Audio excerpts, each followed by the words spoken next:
दोस्तों SSC CHSL exam 1 जुलाई 2024 का second shift भी समाप्त हो चुका है। और दोस्तों 1 जुलाई 2024 के सेकेंड शिफ्ट में जीके जीएस के सेक्शन से जो भी प्रश्न पूछे गए हैं इस वीडियो में मैं डिस्कस करने वाला हूं। तो साथियों पहला प्रश्न पूछा गया था सेकेंड शिफ्ट में, भारतीय संविधान के किस भाग को भारत का मैग्ना कार्टा कहा जाता है। तो साथियों भारतीय संविधान के भाग 3 को भारत का मैग्ना कार्टा कहा जाता है। नेक्स्ट क्वेश्चन है, आईसीसी क्रिकेट विश्व कप 2023 का आयोजन कहाँ हुआ था। तो साथियों आपसे पूछा गया था कि आईसीसी क्रिकेट विश्व कप 2023 का आयोजन कहाँ हुआ था। तो साथियों यह भारत में हुआ था। ओके फ्रेंड्स, नेक्स्ट क्वेश्चन है, सत्रिया लोक नृत्य शैली किस राज्य से संबंधित है। तो साथियों यह भी प्रश्न जो है आज के सेकेंड शिफ्ट में पूछा गया प्रश्न है कि सत्रिया लोक नृत्य शैली किस राज्य से संबंधित है। तो साथियों यह असम राज्य से संबंधित है। और साथियों अगर आपसे पूछा जाए कि सत्रिया लोक नृत्य शैली किस आंदोलन से संबंधित है, तो साथियों यह भक्ति आंदोलन से संबंधित है। और साथियों सत्रिया नृत्य के संस्थापक किसको माना जाता है, तो यह आपका श्रीमंत शंकर देव को माना जाता है। नेक्स्ट क्वेश्चन है, G20 समिट 2023 के मुख्य आयुक्त कौन थे। तो साथियों आपसे पूछा गया था कि G20 समिट 2023 के मुख्य आयुक्त कौन थे। तो साथियों यह हर्षवर्धन श्रृंगला थे। कौन?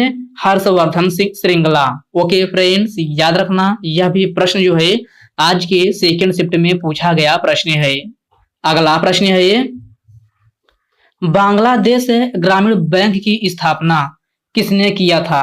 तो साथियों आपसे पूछा गया था कि बांग्लादेश ग्रामीण बैंक की स्थापना किसने किया था। तो साथियों यह मोहम्मद यूनस के द्वारा किया गया था। किसके द्वारा? मोहम्मद यूनस। जूनियर शूटिंग 2023 में गोल्ड मेडल किसने जीता है। तो साथियों यह भी प्रश्न आज के सेकेंड शिफ्ट में पूछा गया प्रश्न है कि जूनियर शूटिंग 2023 में गोल्ड मेडल किसने जीता था। तो साथियों अगर आपके ऑप्शन में संयम दिया गया होगा तो आपका बिल्कुल करेक्ट आंसर हो जाएगा।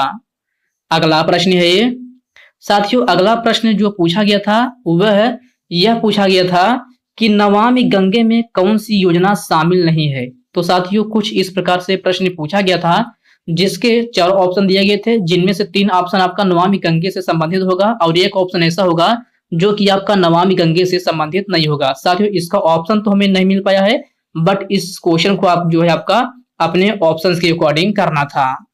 अगला प्रश्न है, बादामी के चालुक्य किसके अधीन था। तो साथियों यह भी प्रश्न आज के सेकेंड शिफ्ट में प्रश्न पूछा गया था, स्टूडेंट के द्वारा बताया गया प्रश्न है कि बादामी के चालुक्य किसके अधीन था, यह प्रश्न पूछा गया था। तो साथियों बादामी के चालुक्य जो है आपका कदम्ब राजवंश के अधीन था। ओके फ्रेंड्स, इसको आप अच्छे से जरूर याद रखिएगा। अगला प्रश्न है, निम्नलिखित में से कौन सा तार युक्त वाद्य यंत्र नहीं है। तो साथियों इस प्रकार से प्रश्न पूछा गया था आज के सेकेंड शिफ्ट में कि निम्नलिखित में से कौन सा तार युक्त वाद्य यंत्र नहीं है। तो साथियों आपके ऑप्शन तो हमें नहीं पता है, बट दोस्तों आपके बांसुरी जो है यह आपका तार युक्त वाद्य यंत्र नहीं है। अगर आपके ऑप्शन में बांसुरी दिया गया होगा तो आपका बिल्कुल भी करेक्ट आंसर हो जाएगा। गुलामगिरी नामक पुस्तक के लेखक कौन है। तो साथियों आपसे पूछा गया था कि गुलामगिरी नामक पुस्तक के लेखक कौन है। तो साथियों गुलामगिरी नामक पुस्तक के लेखक ज्योतिबा फूले हैं। कौन? ज्योतिबा फूले। नेक्स्ट क्वेश्चन है, वर्ष 2022 सूचकांक के अनुसार सबसे गरीब राज्य कौन सा है। तो साथियों आपसे पूछा गया था कि वर्ष 2022 सूचकांक के अनुसार सबसे गरीब राज्य कौन सा है। तो साथियों यह है बिहार राज्य है। ओके फ्रेंड्स, याद रखना यह भी प्रश्न जो है आज के सेकेंड शिफ्ट में पूछा गया प्रश्न है। नेहरू पर्वतारोहण संस्थान कहां पर अवस्थित है। तो साथियों नेहरू पर्वतारोहण संस्थान जो है आपका यह है उत्तराखंड में स्थित है। कहां? उत्तराखंड में, उत्तरकाशी में, उत्तराखंड में स्थित है। तो आपके ऑप्शन में उत्तरकाशी दिया गया था जो कि आपका करेक्ट आंसर हो जाएगा। और साथियों उत्तरकाशी कहाँ है, तो यह आपका उत्तराखंड में है। साथियों अगर आपसे पूछा जाए कि नेहरू पर्वतारोहण संस्थान की स्थापना कब हुई थी। तो साथियों अगर इसकी स्थापना की बात की जाए तो इसकी स्थापना जो है 1965 ईस्वी में हुई थी। कब? 1965 ईस्वी में। लेकिन दोस्तों आपसे पूछा गया था कि नेहरू पर्वतारोहण संस्थान कहाँ पर अवस्थित है, तो आपका जो है उत्तरकाशी उत्तराखंड में अवस्थित है। ओके फ्रेंड्स, क्लियर है। चलिए बढ़ते हैं नेक्स्ट क्वेश्चन की ओर। नेक्स्ट क्वेश्चन आपसे पूछा गया था, तेरी मिट्टी में मिल जावा किस फिल्म का सॉन्ग है। तो साथियों कुछ इस प्रकार से प्रश्न पूछा गया था आज के सेकंड शिफ्ट में कि तेरी मिट्टी में मिल जावा किस फिल्म का सॉन्ग है। तो साथियों यह जो है आपका केसरी फिल्म का सॉन्ग है। ओके फ्रेंड्स, नेक्स्ट क्वेश्चन है, रॉबर्ट ब्राउन ने कोशिका की खोज किस वर्ष की थी। तो साथियों आपसे पूछा गया था कि रॉबर्ट ब्राउन ने कोशिका की खोज किस वर्ष की थी। तो साथियों यह है 1665 ईस्वी में की थी। कब? 1665 ईस्वी में।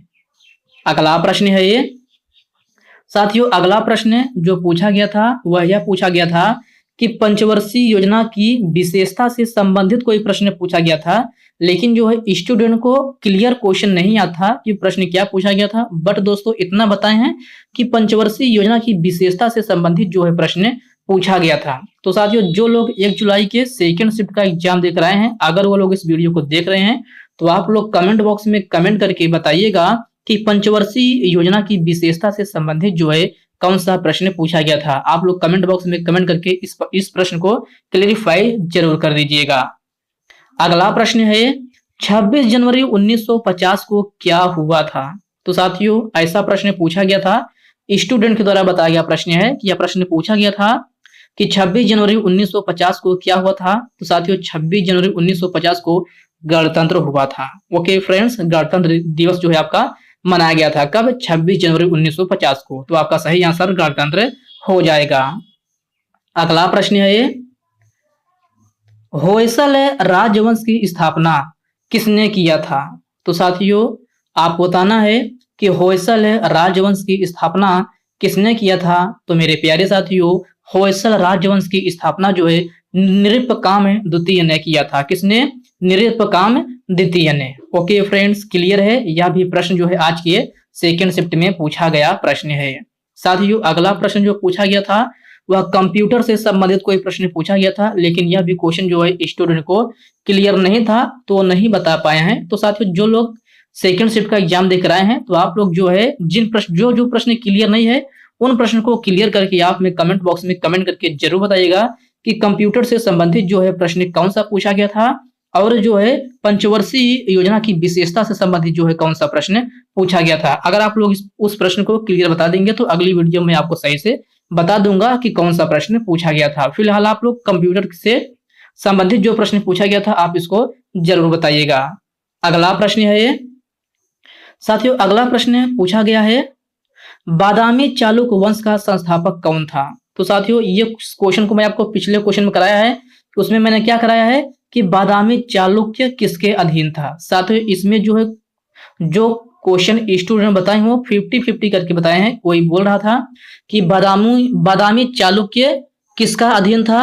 अगर वो पूछा गया होगा तो आपका आंसर कदंब राजवंश होगा। लेकिन साथियों कुछ स्टूडेंट बोल रहे हैं कि बादामी चालुक वंश का संस्थापक पूछा गया था। साथियों अगर यह क्वेश्चन आपसे पूछा गया होगा तो आपका करेक्ट आंसर जो है पुलकेशिन प्रथम हो जाएगा। साथियों मैं आपको दोनों क्वेश्चन का आंसर बता दिया है। अगर आपसे बादामी चालुक वंश का संस्थापक पूछा जाए तो पुलकेशिन प्रथम होगा, और अगर बादामी चालुक्य किसके अधीन था अगर यह पूछा गया होगा तो आपका करेक्ट आंसर कदंब राजवंश हो जाएगा। ओके फ्रेंड्स, क्लियर है। मैं आपको दोनों क्वेश्चन का आंसर बता दिया हूं। अब आप लोग देख लीजिएगा कि आपके शिफ्ट में जो है कौन सा प्रश्न पूछा गया था। अगला प्रश्न है साथियों, अगला प्रश्न जो है अनुच्छेद से संबंधित कुछ प्रश्न पूछा गया था। इस क्वेश्चन का भी लैंग्वेज क्लियर नहीं हो पाया है तो मैं इस प्रश्न को पूरा नहीं बता सकता, तो आप लोग इसको भी देख लीजिएगा। अगला साथियों प्रश्न है इंग्लिश के सेक्शन से प्रश्न हमें 2-3 प्रश्न मिले हैं, आप उनको देख लीजिए। पहला प्रश्न मिला है ब्यूटीफुल का एंटोनिम्स क्या होता है। तो साथियों यह भी क्वेश्चन जो है स्टूडेंट द्वारा बताया गया प्रश्न है कि इंग्लिश के सेक्शन से ब्यूटीफुल का एंटोनियम्स पूछा गया था।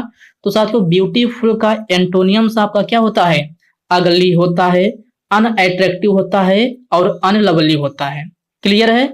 वही साथियों अगर आपसे ब्यूटीफुल का सिनोनिम्स की बात की जाए तो क्या होता है, लवली होता है, ग्रोजियस और अट्रैक्टिव। क्या, लवली, ग्रोजियस और अट्रैक्टिव, ये सभी वर्ड जो है आपका ब्यूटीफुल का सिनोनियम्स हैं। और एंटोनियम मैंने आपको अगली, अनअट्रैक्टिव और अनलवली बताया है। नेक्स्ट क्वेश्चन पूछा गया था, इंटरप्ट का एंटोनिम्स क्या है। तो साथियों आपसे इंटरप्ट का एंटोनिम्स पूछा गया था, तो आपका इसका एंटोनिम्स क्या होता है, रिजेक्ट, प्रीपिचुएट होता है। क्या, रिजेक्ट और प्रीपिचुएट। वही साथियों अगर सिनोनिम्स की बात की जाए कि इंटरप्ट का सिनोनिम्स क्या होता है, तो इसका सिनोनिम इंट्रूड और बोदर होता है। क्या, इंट्रूड और बोदर। ओके फ्रेंड्स, क्लियर है। चलिए बढ़ते हैं नेक्स्ट क्वेश्चन की ओर। नेक्स्ट क्वेश्चन आपसे पूछा गया था, इम्प्लीकेबल का सिनोनियम्स क्या है। आपसे यह प्रश्न सेकेंड शिफ्ट का प्रश्न पूछा गया था इंग्लिश के सेक्शन से कि इम्प्लीकेबल का सिनोनियम्स क्या है। तो प्यारे साथियों इम्प्लीकेबल का सिनोनियम आपसे पूछा गया था, तो इसका स्टूबर्न और एडामेंट होता है। क्या, स्टूबर्न और एडामेंट। अब डिपेंड करता है कि आपके ऑप्शन में क्या दिया गया था, क्योंकि आपका अपना आंसर जो है आपके ऑप्शन के अकॉर्डिंग ही करना है। तो स्टूबर्न और एडामेंट होता है क्या, इम्प्लीकेबल का सिनोनियम। साथियों अगला प्रश्न पूछा गया था इंग्लिश के सेक्शन से, वो भी ईडीएम का क्वेश्चन है। क्या पूछा गया था, पूछा गया था कि एट वंस फिंगरप्रिंट्स का ईडीएम क्या है। तो साथियों कुछ इस प्रकार से प्रश्न पूछा गया था कि एट वंस फिंगरप्रिंट का ईडीएम क्या होता है। तो साथियों इसका मीनिंग जो है something that is readily available होता है। क्या, something that is readily available. Okay friends, clear है। तो साथियों 1 जुलाई 2024 के सेकेंड शिफ्ट में हमें जीके जीएस के 20 क्वेश्चन मिले थे और आपका जो है 4 क्वेश्चन हमें इंग्लिश का मिला था, जो कि मैंने एकदम ऑथेंटिक क्वेश्चन के साथ आपको एनालिसिस करा दिया है। साथियों इसके अलावा अगर आपको जीके जीएस के सेक्शन से कोई भी प्रश्न याद हो तो आप हम उन प्रश्नों को कमेंट बॉक्स में कमेंट करके जरूर बताइएगा। और साथ ही साथ अगर आपको इंग्लिश का कोई क्वेश्चन याद होगा तो आप लोग हमें इंग्लिश का भी क्वेश्चन जरूर बताइएगा। तो साथियों आज के इस वीडियो में बस इतने ही प्रश्न हैं। साथियों यह वीडियो आपको कैसी लगी आप कमेंट बॉक्स में कमेंट करके अपना फीडबैक जरूर दीजिएगा। और साथियों यह वीडियो आपके लिए थोड़ा हेल्पफुल लगा हो तो इस वीडियो को लाइक कर दीजिए, अपने साथियों के साथ शेयर कीजिए। फ्रेंड्स अभी तक आप चैनल को सब्सक्राइब नहीं किए हैं तो आप जो है चैनल को सब्सक्राइब करके बेल आइकन को जरूर से जरूर प्रेस कर लीजिएगा। और हाँ साथियों आप में प्रश्नों को बताना बिल्कुल भी मत भूलिएगा। जो भी क्वेश्चन आपको याद हो आप लोग कमेंट बॉक्स में कमेंट करके हमें